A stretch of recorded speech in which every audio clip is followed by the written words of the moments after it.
მოგესალმებით, თქვენ უყურებთ რეგიონის დღის მთავარ ამბებს. ახალციხის სახელმწიფო კოლეჯ ოპიზარიდან მასწავლებელი გაანთავისუფლეს.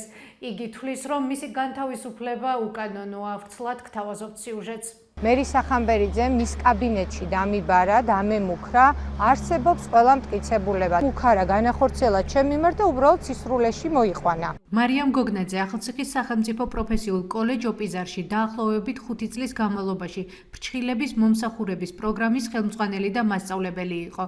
იგი 29 მაისს მისივე თქმით სამსახურიდან უსაფუძვლოდ გაათავისუფლეს. ყოფილი თანამშრომელი ამბობს, რომ გათავისუფლება კოლეჯის დირექტორის კრიტიკაზე პასუხი იყო. მისი თქმით, აპრილში გამართულ შეხვედრაზე დირექტორის მერი სახამბერიძის საუბარი პედაგოგებმა შეურაცხყოფად აღიქვეს, ხოლო მან მომხდარზე საკუთარი პოზიცია დახურულ ჯგუფში დაწერა. გოგნაძემ სამსახურში აღდგენის და განაცდურის ანაზღაურების მოთხოვნით სასამართლოს უკვე მიმართა. მოხდა ჩემი სამსახურიდან განთავისუფლება.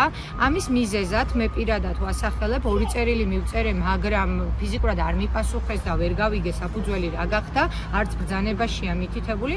მე მივწერე დასაბუთება და როგორც ისინი მეუბნებიან, ეს გახდა დახურულ ჯგუფში პოსტი, ამის მიზეზი ჩემი განთავსებული პოსტი, სადაც მერი სახამბერიძეს ვეუბნებოდი თავისივე წამოსულ კრიტიკაზე და შეურაცხყოფაზე, ვაფიქსირებდი ჩემ აზრს, თუ რატომ არ ვიზიარებ მან პედაგოგებს საჯარო სივრცეში თათბირზე საჯაროდ მოგვაყენა შეურაცხყოფა, გვიწოდა არაფრის მცოდნეები, ფაქტიურად გვითხრა, რომ კონფერენცია იყო გამოცხადებული, რომლის შესახებ ინფორმაციას არ გვიზიარებდა, რადგან არ ქონდა ჩვენი იმედი, ეს არ დაუმალავს მას, ჩვენ პედაგოგებმა ეს მივიღეთ შეურაცხყოფად, უმრავლესობა ყოველ შემთხვევაში. კოლეჯის დირექტორი მერი სახამბერიძე ბრალდების პასუხად გვეუბნება, რომ თანამშრომლის გათავისუფლებას სხვადასხვა დარღვევა დაედო საფუძვლად, რასაც მისი საჯარო დისკრედიტაციაც დაერთო. კონკრეტული მიზანი და სუბიექტური მიზეზი არ ყოფილა გათავისუფლებით, იმ ეთიკის ნორმების, შინაგანად წესის დარღვევა და ჩემი საჯარო დისკრედიტაცია გახდა მიზეზი იმისა, რომ დღეს მარიამი აღარ არის ჩვენი თანამშრომელი, მასწავლებელი. ეს არის და ეწყობოდა. რა მოხდა აპრილში? რამოდენიმე პედაგოგი ანონიმურად გვიყვება, რომ შეხვედრაზე დირექტორმა მათ კომპეტენცია დაუწუნა და ხელოვნურ ინტელექტის გამოყენების გამო გააკრიტიკა. კოლეჯის დირექტორი მერი სახამბერიძე გვეუბნება. მე ვთხოვე, რომ მეთქი იმდენად იფარება ბევრი კარგი მნიშვნელოვანი საკითხი, როგორც კონფერენცია და მოწვევა გვაქვს მიღებული, ხო? იქამდე ვერ მივედი, რომ მე ეს კონფერენცია თქვენამდე მომეტანა და გამზიარებინა, ხო? იქნებოდა კონფერენციისთვის სტატია რომ გააფორმოს სპეციალური მომზადება ჭირდება, დამეთანხმებით, იმას ჭირდება სპეციალურად სილფაენშია თუ აკადემიურშია გაფორმება, მთელი თავისი სტრუქტურა აქვს, მთელი რაღაცები და მე მეთქი გამომრჩა და მრჩება ამ ქაოსში, რომ იქნებ მხარდაჭერა გჭირდება ჩვენი მხრიდან, კოლეჯის მხრიდან, იქნებ რამე ვორქშოპის ჩატარება გჭირდება. ეხლა ამ კონტექსტს როგორ გადაატრიალებს რამდენიმე გადრაზებული ადამიანი, ეს მათია დამოკიდებული. გათავისუფლებულიც და დირექტორიც გვეუბნება, რომ მომხდარის მოკვლევისთვის შრომის ინსპექციას და განათლების სამინისტროს დოკუმენტაცია უკვე მიწოდებული აქვს. კოლეჯში დასაქმებულები ასევე გვიყვებიან, რომ მუშაობის პერიოდში შვებულება არასდროს გამოუყენებიათ, არც ახლა და არც წინა დირექტორის პერიოდში. კოლეჯს ახალი დირექტორი მიმდინარე წლის მარტიდან ჰყავს. ჩვენი რამოდენიმე წყაროს ინფორმაციით შრომის ინსპექცია აღნიშნულსაც იკვლევს.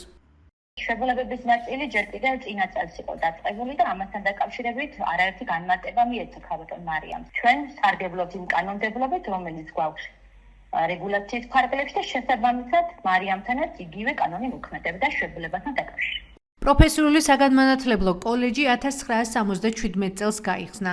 საგანმანათლებლო დაწესებულების ვებგვერდზე არსებული ინფორმაციის მიხედვით, აქ ვეტერინარია, აგრონომიული მიმართულებები, ხე-ტყის დამზადება და მასთან დაკავშირებული საკითხები, სასოფლო-სამეურნეო მიმართულებები, ხელოვნური ინტელექტის გამოყენების პროგრამები, თმის შეჭრა-შეღება, ფრჩხილების მოვლის პროგრამები და კულინარია ისწავლება. აღნიშნულ პროგრამებზე სწავლა უფასოა. გარდა ამისა, კოლეჯში ისწავლება სხვადასხვა კატეგორიის ავტომობილის და ტრაქტორის მძღოლის კურსებიც, რომელიც ფასიანია.